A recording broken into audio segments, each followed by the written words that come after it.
Bonjour les parents, bonjour les pros de la petite enfance, je m'appelle Caroline, je suis infirmière sur Paris, bienvenue sur ma chaîne YouTube, le Trousseau d'Apolline, chaîne entièrement dédiée à la parentalité. Alors, de quoi va-t-on parler aujourd'hui ? En matière de santé, ce n'est pas une légende urbaine, les imprévus, grosse urgence ou petits bobos vont vous arriver au pire moment. 2h du mat, le dimanche, en vacances, à l'étranger, jour férié, samedi soir, 22h32. Pour faire face à ces problèmes, je vous propose de préparer une vraie trousse de soins familiale. Les incontournables pipettes de sérum physiologique, bien pratiques pour nettoyer le nez et les yeux, et le fabricant Gifrère a un format très pratique de 10 ml. Des paquets de compresses, beaucoup de non stériles et un peu de compresses stériles. Inutile d'avoir uniquement des compresses stériles, elles ont tout leur sens pour les soins d'yeux ou les gros pansements, mais pour les soins basiques, les non stériles suffisent amplement. Des pansements de plusieurs tailles, un rouleau de pansement à découper et une paire de ciseaux.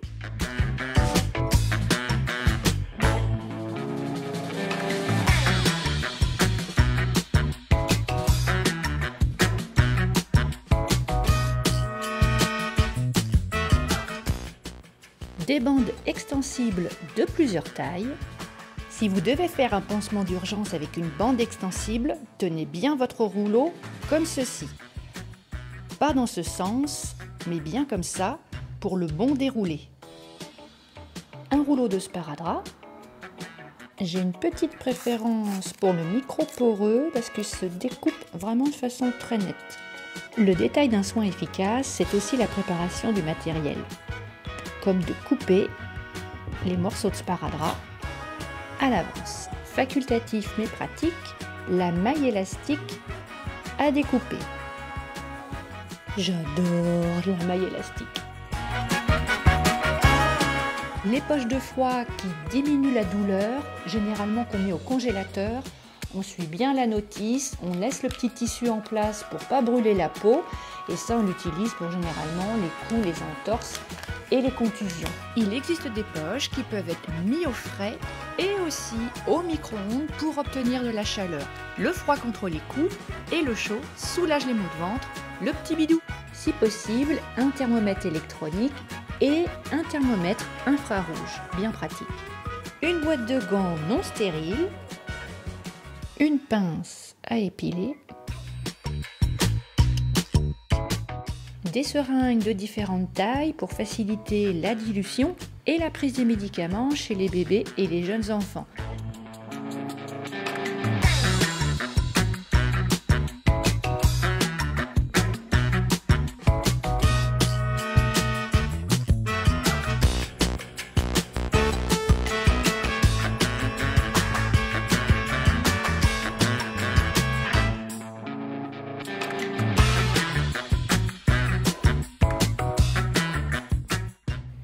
Facultatif mais pratique, le coupe comprimé qui va vraiment bien couper en deux parties égales les comprimés sans se blesser.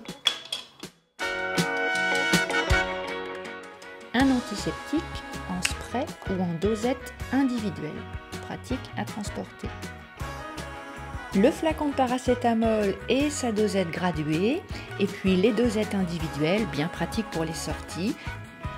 Des sachets de solution de réhydratation orale. J'insiste sur le soluté de réhydratation orale. Il est souvent oublié des trousses de soins de secours, pourtant c'est un indispensable contre les déshydratations si dangereuses pour les bébés. Utilisable dès 12 mois, la pommade Hémoclar. Une crème contre les érythèmes fessiers, j'ai une grosse préférence pour le bépantène. Pour les érythèmes fessiers un peu compliqués, c'est-à-dire suintants, j'aime beaucoup la combinaison éosine aqueuse à 2%, puis une belle couche de bépantène. Vous avez aussi l'option Cythélium, un autre antiseptique très asséchant. Et pareil, un petit peu de Cythélium sur les fesses suintantes et puis une belle couche de bépantène. Pour les boutons de la varicelle, je vous recommande seulement ce Cythélium, et là, pas d'éosine aqueuse, uniquement le Cythélium. Toute brûlure chez le bébé est considérée comme grave, il ne faut pas hésiter à consulter. Cependant, pour mes plus grands, dans la trousse de soins familiale, j'ai un tube de biafine pour les brûlures simples ou du premier degré. Un petit bonus pour l'été pour les enfants à partir de 3 ans, l'Apaisil en roll-on, ça marche vraiment super bien pour apaiser les lésions de grattage des moustiques. En plus, vous pouvez le mettre au frigo, comme ça augmente un petit peu l'effet frais, l'effet glaçon. Un bloc-notes et un stylo pour bien noter les détails, ça va faciliter les transmissions écrites. Du gel hydroalcoolique.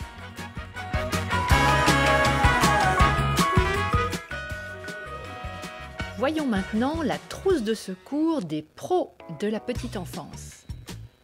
Nous gardons évidemment les mêmes éléments que la trousse familiale et voici ce qu'on peut rajouter. 2 sacs de congélation à fermeture hermétique. Ça vient de mon expérience des urgences. Les blessures aux mains sont quand même assez fréquentes et parfois on a besoin de récupérer des petits bouts de doigts. Une petite boîte transparente, super pratique quand on retrouve les bouts de dents cassés. Très important de récupérer les bouts de dents cassés car votre dentiste peut le recoller. Facultatif mais pratique, le Tensoban.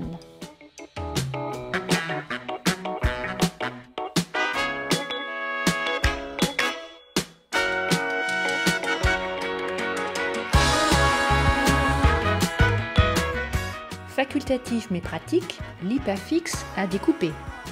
L'Hypafix, c'est du matériel de pro. C'est une bande adhésive qui existe en plusieurs formats, qui est indiquée pour les très grands pansements.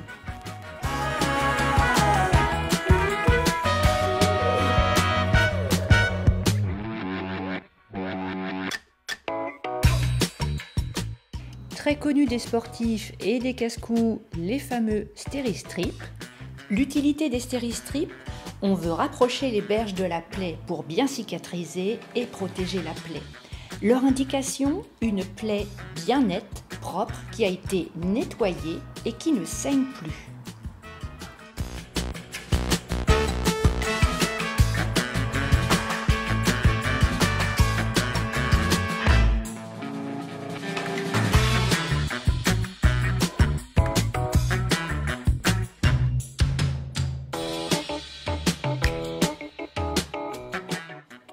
Des pansements à découper type Covermed.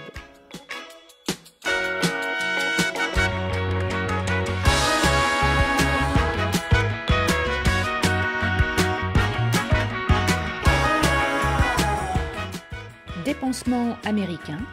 Le pansement américain sert à faire une compression sur les plaies qui saignent abondamment.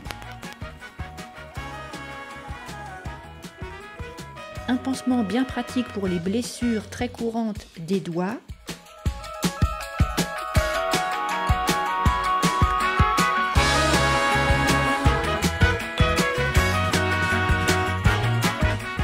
Un classeur pour les urgences de santé avec uniquement l'essentiel.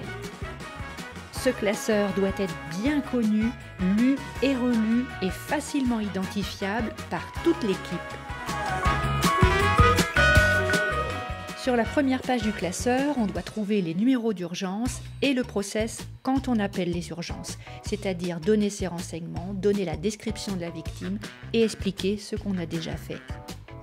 On met ensuite dans ce classeur les PAI des enfants accueillis. On met ensuite les fiches résumées du PSC1 avec de beaux schémas simples et bien clairs. Et enfin, on y met les protocoles officiels, c'est-à-dire l'essentiel des conduites à tenir pour les soins et les conduites à tenir en cas d'urgence. Les trousses de soins pour les sorties avec les enfants et les trousses dédiées aux enfants qui bénéficient d'un PAI. Pour la trousse de sortie, on en met 2-3 paires dans un sac plastique, pas encombrant et utile. Une couverture de survie, Pour la couverture de survie, côté doré visible de l'extérieur pour la protéger du froid et donc pour la réchauffer. Et côté argenté visible de l'extérieur en cas de canicule pour protéger la victime des coups de chaleur. À part les médicaments des PAI, tout le matériel de soins de cette vidéo peut s'obtenir sans ordonnance. Mais pour les pros, tout sera évidemment bien spécifié et listé dans un protocole. N'hésitez pas à vous informer grâce aux nombreux livres sur les premiers secours et formez-vous. Il existe des formations d'une demi-journée dédiées au secours des bébés et des enfants. N'hésitez pas à enrichir cette vidéo avec vos commentaires en partageant vos astuces et vos coups de cœur. J'espère que cette vidéo vous a plu. N'oublions pas que la prévention est quand même la plus belle idée de la médecine. Et en matière de soins, le bon matériel, oui, ça compte. Ciao!